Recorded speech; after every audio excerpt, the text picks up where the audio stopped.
Osiris. Under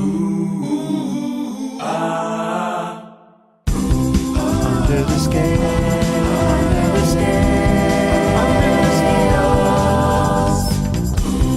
Under the scale, under the scale, under the scales. All right, welcome to Under the Scales. I'm here with Phillip Zerbo, who actually is in Colorado. Where in Colorado again, Phillip? I'm in Lakewood, which is on the western edge of Denver Metro, right over by Red Rocks. Okay, and I think we're about to uncover that the band Phish has directly affected your life. Indeed. And we're also going to find out, and this is the reason that that I'm interviewing you now, is that you've indirectly, I believe, and possibly directly affected a lot of fans' lives without their knowledge necessarily. Much like a friend or colleague of yours that I interviewed formerly, David Steinberg, kind of was the unseen, unofficial statistician. Phillip is involved in the Mockingbird Foundation and is directly involved with this wonderful book that I'm holding right now called The Phish Companion Volume 3, which came out mid to late 2016. Is that right, Phillip? Our printer was in Minneapolis, and the book came out on the day that Phish was in Minneapolis, and so we had someone actually run books over to the band. It's cool. So for those of us who aren't as versed as you are on set lists and remembering dates and stuff, when was that? It was in June. Okay. It's funny, but I would fail the Phish trivia stuff so bad. You wouldn't think so. I don't think so. You'd think I'd be the walking repository, but June-ish. Okay. Right? Okay. So you're not one of those super set list savvy people? I probably know a lot more than I think I do, but maybe it's just by comparison. Because I know people who are who can recite chapter and verse, and I've just never been one of those folks, But right. Again, it sticks out. I'm probably better than Trey, not as good as David. Well, I'm going to give you an opportunity to speak for all the jaded vets, because you are definitely a jaded vet. And I'm a vet. Phish just announced the Baker's Dozen, so they're going to play 13 shows in July and August of 2017 at Madison Square Garden. Kind of their first large residency like this that I know of, anyway. And remember, you're speaking for all the vets. What do you guys think about this? What do you think about it? Well, first of all, I think that as a class, I've never actually been asked to speak on behalf of the jaded vets. But if anything, the jadedest joke, first of all, I think it's really important to kind of put that out there explicitly, because it's a term of endearment among each other, and but it's also used somewhat divisively and aggressively when folks are sort of displeased with some matter of opinion that emanates from us, right? It's like, the jaded vets. The Baker's Dozen, I think it's awesome. What wouldn't be awesome about it? I think that the length and the location and the just doing something that is fundamentally off the beaten path from what they are sort of expected to do and have done is awesome, and it opens up all kinds of doors. And it doesn't really even, if they do like a lot of people were talking today about, what could they do that would be different and interesting and unique, right, in that sort of framework that wouldn't be otherwise possible. And maybe they're going to come up with something awesome. Maybe it's going to be 13 kind of regular-ish shows, but it's great. Does anyone not think it's great? Well, that's a good point. I think the few complaints that I have seen or registered anyway have to do with New York being very expensive, but also doing this instead of a tour is kind of not fun for some people. For me, New York's in my backyard. I was thinking maybe you would have some sort of complaints about the fact that they're not doing a tour and they're doing this instead. However, if there's anything that I've gleaned from all your kind of prefaces to Phish's various eras in your book, The Phish Companion 3, it's that Phish is unpredictable and loves changing things up. And so for that, we have to love it. Yeah.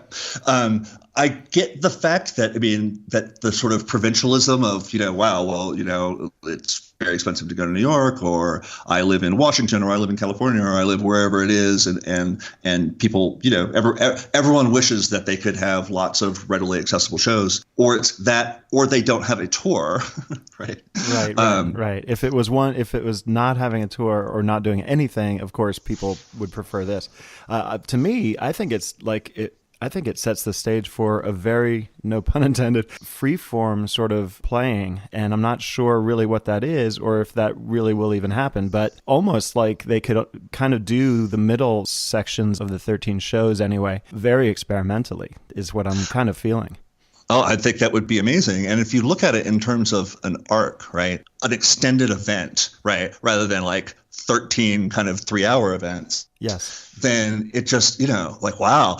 I would love to. And I've always kind of wondered why, maybe some nights the band comes out and it's in a particular mood, right? Like maybe they're particularly bummed out because of something that, that isn't great. Maybe they're particularly psyched. Maybe they're particularly sort of, rambunctious, or maybe they're particularly kind of, calm and introspective. And the ability, like I've always sort of wondered why that doesn't kind of permeate shows more holistically, right? And I think that the answer is because, that they look at each show as an individual event at which people might be coming for their only time that they're seeing Phish in a particular period of time, right? Well, maybe the only time they're going to see Phish ever, and so that they have sort of like not a formula, but essential elements of the Phish experience that they want to convey in every show, right? And I totally understand that, but I think that when you look at something like this and the possibilities it opens up, and really understand that the vast majority of the people attending these gigs in particular are going to be looking at it more from the arc, right? It's not going to be like a bunch of individual people are going to be really paying attention closely to the sort of to the ebb and flow and like what the what the run does as a whole. That's exactly right. I think people like you're talking about sort of the implied bargain when you go to a show.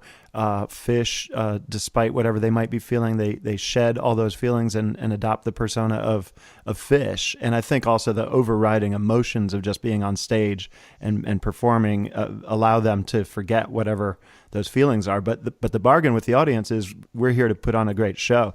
What if there's sort of no bargain? What if it's like you guys are here with us for these 13 shows, and who knows what happens in the middle there, or you know what I mean? I think that's kind of what you're driving at, and that's kind of that's why I'm excited about it. Sure. Well, it kind of goes back to like the long gig, right? We've done that once, but they talked about it a lot. It's like, oh, okay, let's lock, so everyone comes in and you lock the door. They would play in a way that was completely freed from the usual confines. And, when they've done that before, it's, in sort of limited but exciting and notable historical circumstances, like the ambient jam at Lemon Wheel, or like, Big Cypress, or if you want to know the jaded vet perspective on it, I remember like 2011, right?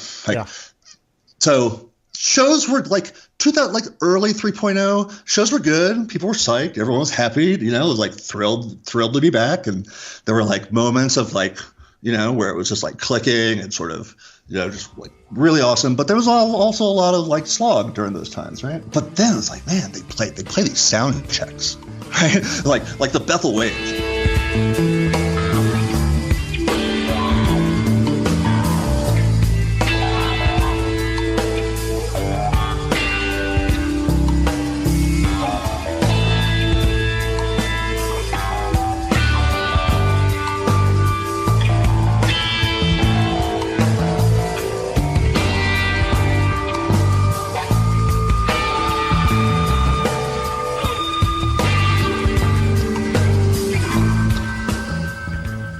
And like, all these, and like the best things that they would play over the course of the total year were when we're in Soundcheck, right? Like, the thing that we needed to do at the time was like get a one-way screen that would go down that would visualize the audience, and they could just like play as if no one were there, right? But that they'd see this raging thing going on.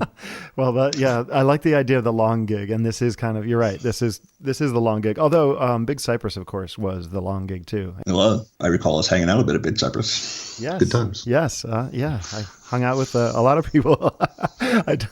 Honestly, if you asked me what did I do in Big Cypress from moment to moment, I would have no idea. Vast majority of times that they've kind of like stepped out and come up with big ideas, it's always like 10x the whatever I thought. It's like you sit around like, well, what if they did this, and what if they did this, and what if they did this, and they never quite hit those things, but they do something that you didn't think of even that better. Is because it's like they're pretty good at the Phish. Yeah. Exactly. And every festival tends to surprise me just how much fun they are and how good the music is. And I shouldn't be surprised. And yet that's kind of, again, the magic. And that's, I got to say, back to your book now. The Phish Companion, for those of you who don't know, it's an amazing book created by a fan organization called Mockingbird. Mbird.org. So Phillip is a volunteer in the Mockingbird organization, and he's been a volunteer for over 20 years. Isn't that right, Phil? Yeah, just short. I think I started doing stuff with them little after their inception, right around the island tour.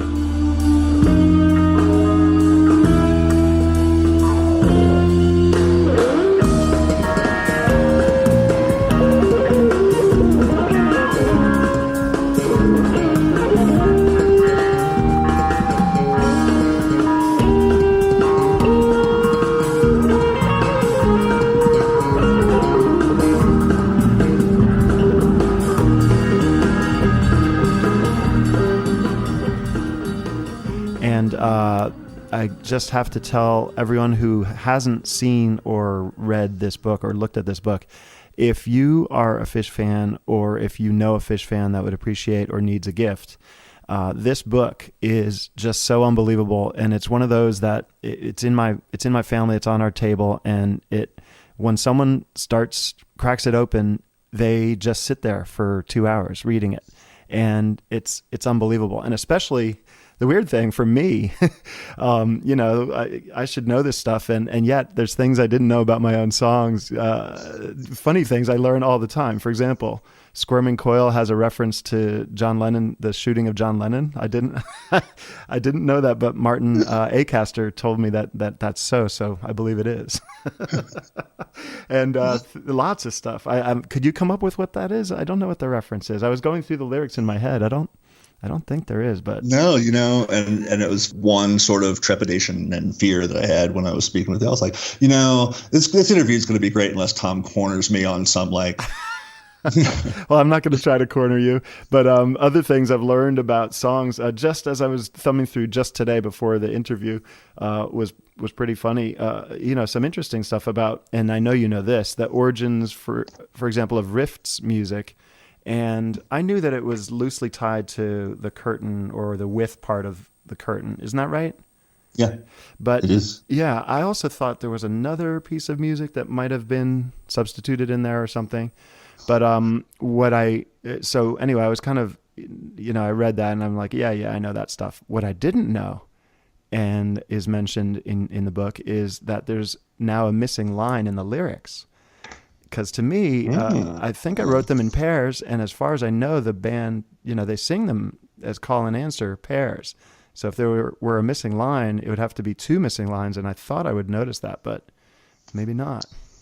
One of the things that we need to do, and when I say we need to do, it's like I'm kind of subjunctively, it's like one of the things that could be nice to do if a lot of people had a lot of time one day, is to really have lyrics sort of time evolved in the documentation, right? So, for example, Tad plays a new song, right?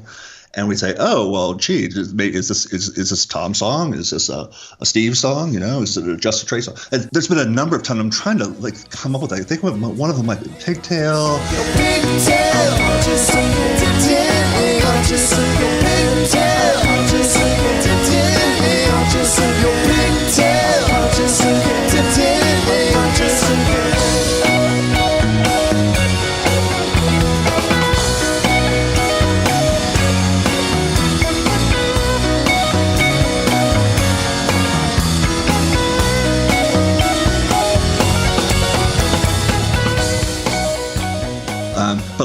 okay, so we get the lyrics, and then like iterating with you to like, I'll shoot you an email and say, hey, Tom, Right. can you help me out with the lyrics? We want to publish the lyrics. And they'll always be like, oh, well, you wrote it this way, and then Trey's, sung it this way, and it'll be you'll be a couple times you've been surprised, like, oh, so it would totally be cool at some point to sort of show that work, right? Like, oh, like, wow, this was the original, and this is how it sort of evolved over time. Because reflecting that stuff as it evolves is just something that, I don't know. I haven't done it. No, I would like to do that for certain songs. I think like for the most part, the versions that the band sings are the ones that got arrived at for whatever reason. It's usually because Trey, in the cases of songs that he and I wrote, found it to be the best. And in most cases, he's right. But what you're talking about is where I was kind of surprised that something's missing, or there are some funny cases where I believed that maybe a word was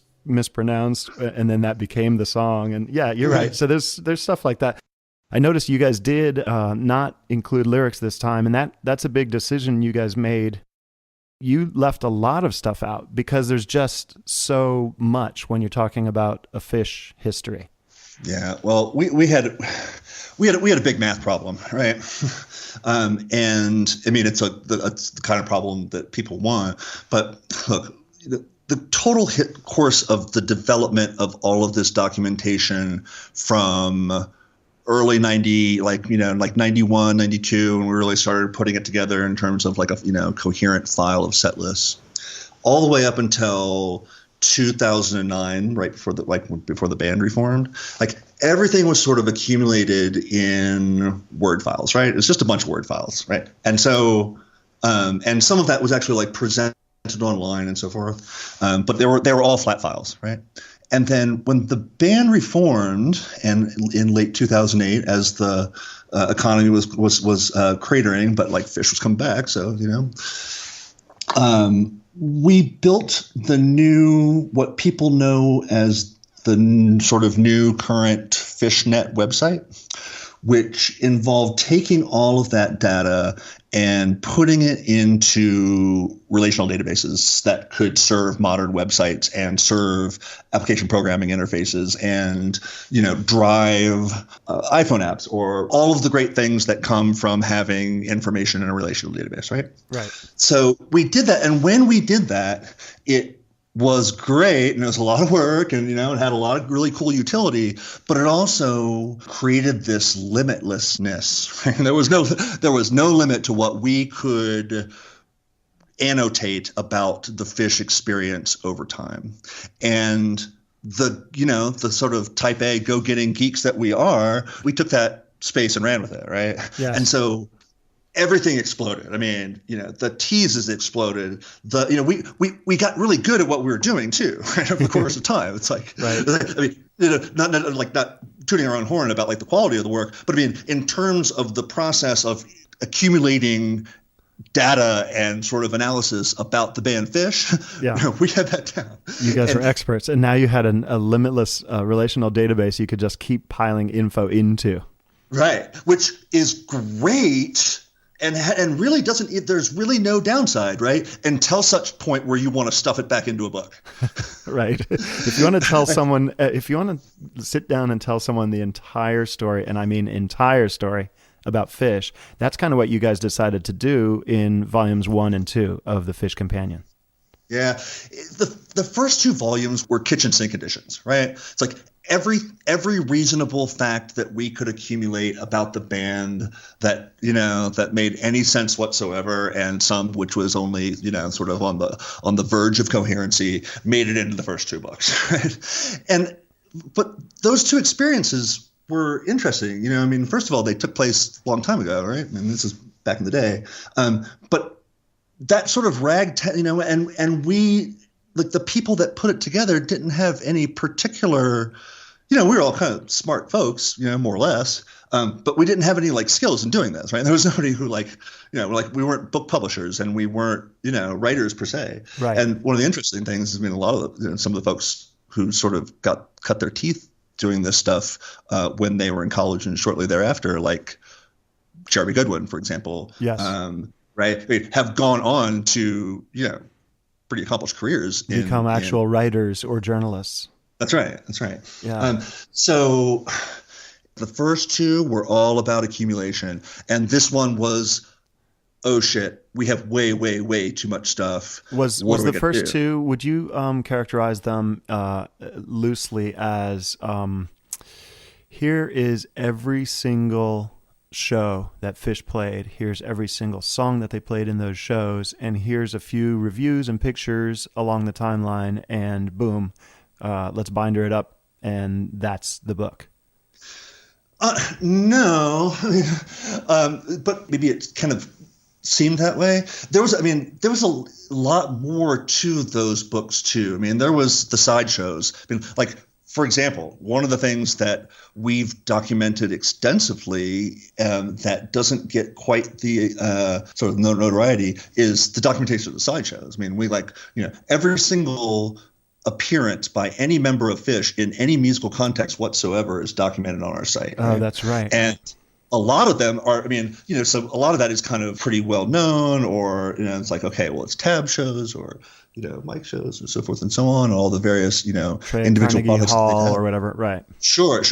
Like all of that stuff is present. But every time that they've sat in, and those stories are fascinating because it really kind of it reflects both the influence of and influence exerted by the band, right? In terms of, the people they would sit in with and so forth. And none of that stuff made it in the book, right? Like that was something that was particularly heartbreaking for me at the beginning. I was like, wait a minute, we're going to do this whole book. We're not doing any sideshows. We did a little bit. We did kind of in order to create the continuity and fill in the years in which Phish wasn't an active entity. We have a section on the hiatus, and we have a section on the breakup that sort of walks through major contours of that. But there are there's almost as many records of shows by members of Phish that aren't Phish, right? As there are Phish shows, and none of that got any play. There's just so many things that we, could have done but didn't, including lyrics, including, like the jam charts and the stats and so forth, all of which, could be topics for additional books. Right. One of the things that I was really hopeful to sort of convey in this is if any of the readers out there and fans who sort of looked at this book have ever sat back and said, why didn't they do this, man? Or man, wouldn't it have been awesome if they would have included, X or Y or Z? And the answer to almost all of those hypotheticals is, yeah. Right? Phish is a rich, diverse, experience, and they've produced a lot of, amazing music and experiences to talk about virtually endlessly, and people do so, with a plum on the intertrons there. So, the lyrics, I'd love nothing more than to sit back to do. I think that a really great book, we've talked about this in the past, would be like a coffee table book of annotated, Yeah, Tom it was kind of it's been always suggested. Everyone who sort of gets me talking about lyrics brings that up. Like, why haven't you come up with the coffee table book? That'd be beautiful art, maybe lizards climbing on the lyrics. And maybe it could follow, like you were talking about, the evolution of the lyrics. Like this song, Bug, actually came from two separate poems. Or this song, Winter Queen, here's the original photo of when Trey and I wrote it, overlooking the Hudson River in a really, really sunny room. Where we happened to take pictures. One of the few times we took photos of the entire songwriting session. Probably interesting, but as you guys faced, when you look at the number of people involved in your book, and you wound up, even after cutting, like you said, way more than half of the information out, you wound up with a 900-page book. I think lyrics, to me, would be such an overwhelming job to do it right and to do it well, that it's almost sort of better for people to find lyrics and discussions and stuff like that online these days, in a way. Yeah, well, you don't want to give away the store, and you've always been really good about that. I think is like maintaining, because open and accessible and talk to folks who are like, which is like, seems like a normal thing for me to say, but like that's not necessarily common among people who are major contributors to bands that are sort of, writing history. Right. So, but you're accessible yet without giving away the secret. Let people come up with their own stories. Well, that's sort of the hidden issue is, as you're alluding to, I don't like the spoon feeding. If that can be left out, then great. Maybe someday there'll be a coffee table book, but I don't like telling people this is what this one's really about. Sure. No, totally. One of the things that's really interesting issue and concern too is just given all the possibilities of what books could be, right? Like that this book wasn't how we carved it out. Actually, it was a pretty nice way to do so. And it really kind of captured a lot of the experience and a lot of good writing. Yep. You nailed it. But that being said, right, like I'm always thinking about the future, right? Looking forward to what is it about the Phish experience that is interesting to write about and interesting to read about, but more importantly, in a way that can be done viably, right? Like financially viably, because people don't read anymore. That's kind of the weirdest subtext that I was wondering if you were going to get to, is that I have a family of people that read often, but all the reading is done these days on the internet. There's very few books around, which is kind of sad to me. Every book that I read, I usually like to keep and buy. I'm not like a borrower. And so then I'll stuff them in a case somewhere so that chronologically I can like go down to the basement and go like 4 years back and see what I was reading back then. And, totally. And hope it's not too much Harry Potter or Tom Clancy or something. Well, I mean, it's a thing, right? And the reason that it's a thing is because of the economics of book publishing, right? Like there may well be a sufficient market to have mass kind of like, published books about Phish that do well. It hasn't happened, right, in a long, long time, but it could happen. Like we did well, but we did well because we did it ourselves, right? Yes. And that was it required a lot of heavy lifting from not many people. We had to sort of go in the tank and really learn a lot of things, and it took a long time because we had to sort of climb that curve. I mean, the first two books were published by publishers, and we were like, wait a minute, like we did okay, but we're looking to maximize funds to give away, right? Yes. We're like highly profit motivated in order so that we can accumulate the most money so that we may give it away for charity. Yeah. And let's talk about that for a second, just so that that's not lost. Yeah. So every single penny that comes out of the sales of this book goes into charities that fund music education. Is that correct? Yeah, all the net proceeds. Cost money to print it, cost money to ship it. We retained a design firm that, like one of the things that was really, really important to us in the book was that it not look like a phone book. All the folks who are the core volunteers who folks have sort of come to know over the years from the Mockingbird Foundation, all of the names in the book that you see are people who contributed all their time, right? And so the totality of the net proceeds, I think we have like 97% of received funds go directly to charitable grants. That's amazing. That's amazing. That's so wonderful. Do you guys publish those numbers? Do you happen to know any numbers that we could tell my podcast audience about money that's gone out to charities from this book?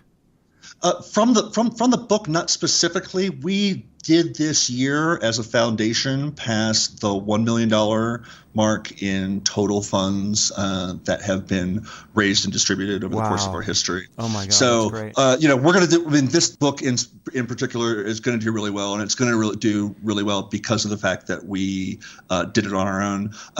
And just a little bit of news to drop on that is that we've actually sold out of our allocation. There are still a few books to be had, and when I say say a few, I mean a few. There are, I think there's like 100 or 200 at Dry Goods, and there's 100 or 200 at Amazon, is my understanding. But the total allocation, I mean, like I'd love to be able to give the pitch of, hey, go to thefishcompanion.com and order your book. But doing so would be fake news, because you can't get the book there because we've sold out. That would be an alternative fact. So why don't we tell people, get the last 100 at Amazon, and to search for The Phish Companion, A Guide to the Band and Their Music, 3rd edition. And we've kind of danced around describing the book. Do you want to do that, Philip? I mean, I can give you a brief description.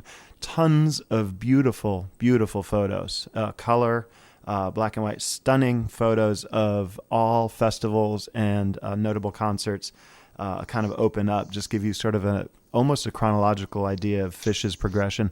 Very, very beautiful. And then it seems that the way that you have approached it is you kind of divide it up into, well, it's definitely chronological, but you've divided Phish up into at least 6, maybe 8 eras. And each of those gets an artist and a separate color-coded tab in a way. And it's beautiful, phenomenal. Thank you. Well, its beauty was by design. We retained, this firm, J2 Design, and I want to mention Kara Cox, who was the lead designer and saved me and our readers from all of my bad design ideas that she stood up for and said, no, we're not going to do it that way. But yeah. So it is chronological. It's really in 3 sections. We've sort of, as a fandom, have come to accept the sort of 3 major eras of Phish as being delineated by the markings in which they didn't perform, right? So you had the totality of time up until the hiatus in September 2000, and then which was 1.0, and then you had sort of 2.0 when they came back at the end of 2002 up until Coventry and their unfortunate, though quite necessary and appropriate in retrospect, demise in the summer of 2004, and then 2009 to present, which would be 3.0, right? Right.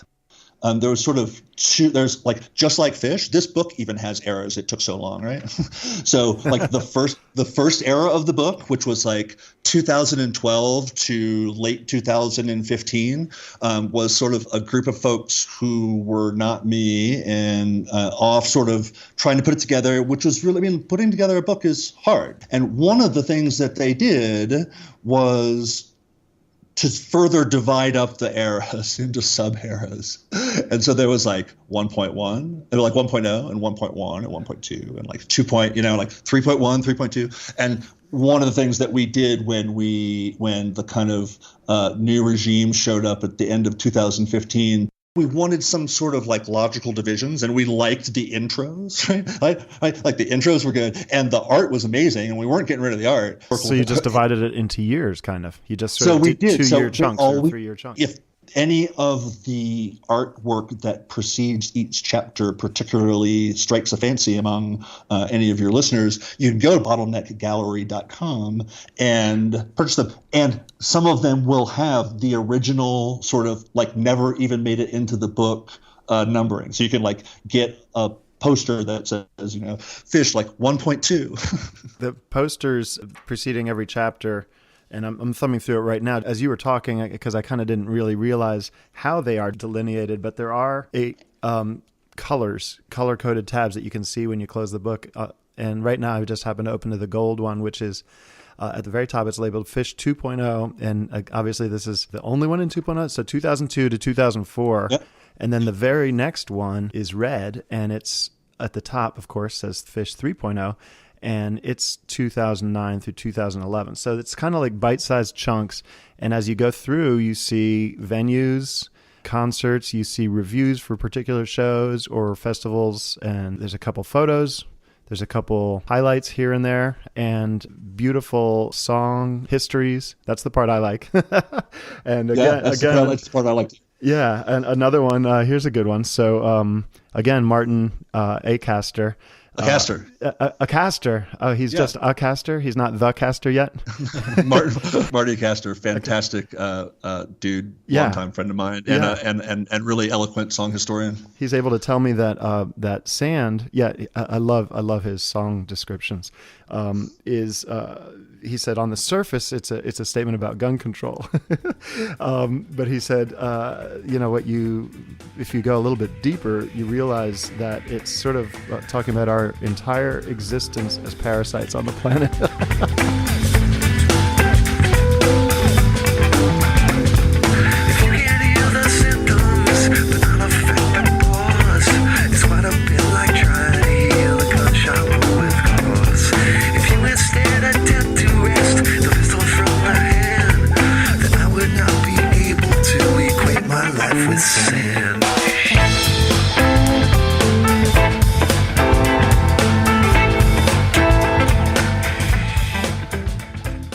Which, I don't know if I knew that, but I like it. And I'm going to say that he's right, because that's what I say when people ask me what songs are about. That's awesome. Yeah, Marty's a darn good writer. And one of the sort of conundrums and challenges that we had when constructing the book was, for example, Marty would add really interesting, vibrant, timely, and meticulously researched historical sort of context and of all sorts of songs. And you can find all of this stuff in the sort of original song histories on Phish.net. Right. But we had this math problem, right? Yes. So we couldn't get it all in, right? We couldn't get even a small fraction of it all in. And so if it wasn't about Phish, it didn't matter how interesting or relevant or exciting to the reader it might have been, a lot of that shit just hit the cutting room floor because it just had to. And let me tell you, it was just painful, because those are the types of sort of, intellectual sort of flights of fancy and road trips that stem from like a single line of a Phish lyric or a particular event of a show that really add to the experience. At least it has for me. Yeah. And it's made it such like those are the things that sort of that's hard to cut because it's the color sometimes in a way. That's the stuff that you want to read, and you're saying sort of by necessity you had to, if it's not directly about Phish, you had to cut some of those beautiful stories. I mean, another way to cut this book, right, is say, I say this not just theoretically, because I'm always sort of thinking about if we get another bite at this apple, what's the best way, right? And I can totally see making a fantastic book using the Phish experience as sort of just historical anchors to talk about the world, right? And I think you just answered my question about everyone who wants me to write a lyric coffee table book. Maybe that's the book that you guys I'll get you guys to write it. Maybe. I mean, I won't press you on the air, but whenever you come around to thinking that a coffee table book of lyrics is going to be good, give us a ring. We can help. Well, that's amazing. I'd like to drift back to the book, in summary. And one thing that sort of caught in my mind is something I needed to ask you about. As the allocation diminishes, and I'm hoping that a whole lot of people run to Amazon.com to get the last 100. And where was the other 100 hiding? There's some at Dry Goods. Those two places pretty much are it. Then what happens? Do you guys go into a second printing? No, I don't think that we're going to do it. Well, I will be sure not to speak definitively because these things are always sort of under discussion. No, we're not going to do a second printing of the book. And that's really because of economics. I think that we could sell additional books, but you have to print so many, right? Well, you just saying that will create a run because I really want to tell people this is a masterpiece. What I'm holding in my hand is this amazing, amazing work of art, and you should be proud. You are a co-editor, is that right? The main editor? Yeah. Marco Walsh, who's the president of the Mockingbird Foundation, really handled the business end, and I sort of took a lead on the editorial end with the invaluable assistance of and participation of a team of people who were, really fundamentally partners. But I played point guard, made sure the shit got done. Yep. Well, it got done. And now you spoke for all the Jaded Vets earlier. I'm going to speak for the entire Phish community. We thank you for putting in so much volunteer time to this project. I'm also going to urge my listeners to grab these last copies, because once they're gone, they're gone. And again, this is called The Phish Companion, A Guide to the Band and Their Music, 3rd edition, and you won't go wrong by getting one of these or getting one for a friend. Phillip, thank you very, very much for talking with me today. I think it was incredible. Thank you, Tom. You have a really interesting thing going here with the podcast, and it really presents a unique and, for me, treasured opportunity to sort of turn the tables and just really appreciate your support and friendship over the years. So yeah, thanks. Man, absolutely. So thanks so much, Phil, and thanks for the kind words about Under the Scales. See you soon. Thank you. Thanks, buddy. See you on the road. Hello, listeners. Phillip is a great guy, as you could hear, and an even greater fan for volunteering so much time to benefit the Phish community. He only asked me one favor when we were recording this episode, and I blew it. I forgot to ask him to name some of the people who helped him getting the Phish Companion Volume 3 done. So I asked him to send me a statement, which I'll read now. This book reflects ongoing work of the Mockingbird Foundation that consists of dozens of volunteers, but the heavy lift took place over a group me during a 10-week period in the winter of 2016. In addition to myself, so that's Phillip, and co-editor Marco Walsh, the core working group for the book consisted of Martin A. Castor, hey Martin, Chris Bertolet, hi Chris, John Demeter, Herschel Gelman, Chris Glushko, Jeremy Goodwin, Scott Marks, hi Scott, Dan Milekars, Steve Paolini, Dan Purcell, Tanya Sperry, Tim Wade, and Jeremy Welsh. Special thanks to contributing artists and photographers including Andrea Nusinoff, hi Andrea, Dave Van, AJ Masthay, and Nate Duval, among many others. For the full credits and more about the book origins and foundation history, check out the book's preface and intro. So that's the statement. Heartfelt thanks to all those awesome people. And then lastly, for me, this actually makes a huge difference for other people discovering my podcast. I'm trying to pump up my Apple numbers. If you Apple listeners haven't done it yet, either on the podcast app on your iPhone or iTunes on your Mac, please subscribe to Under the Scales and rate and review me. Even a 5-word review. This podcast rocks my world. Or this podcast rocks. That's 3 words. All right. Thanks, everybody. Back next week.